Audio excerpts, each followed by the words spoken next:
Hello भाई, नमस्ते, प्रणाम। देखिए, धर्मेंद्र देवाना एंटरटेनमेंट में आप सब लोग का स्वागत है। देखिए, पावर स्टार पवन सिंह का एक गाना का रिव्यू करने वाला है, जो गाना का नाम है जानिए जागी ए बाबा। ठीक है, देखिए, पावर स्टार पवन सिंह का गाना आते ही यूट्यूब तो आग लग गया, हैक हो गया यार।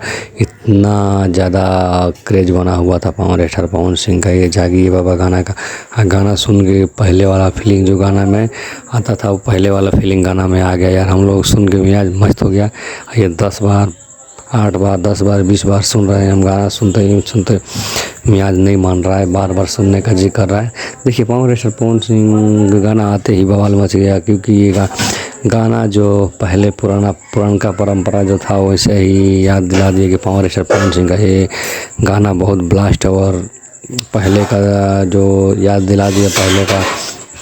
जैसे भी आप लोग जाइए और गाना को सुनिए और अपना दुलार प्यार दीजिए। और पावर स्टार पवन सिंह को गाना को इतना शेयर कीजिए कि 2 घंटा मिलियन पार करा दीजिए। ठीक है, तो इससे दुलार प्यार बनाइए। जय हो।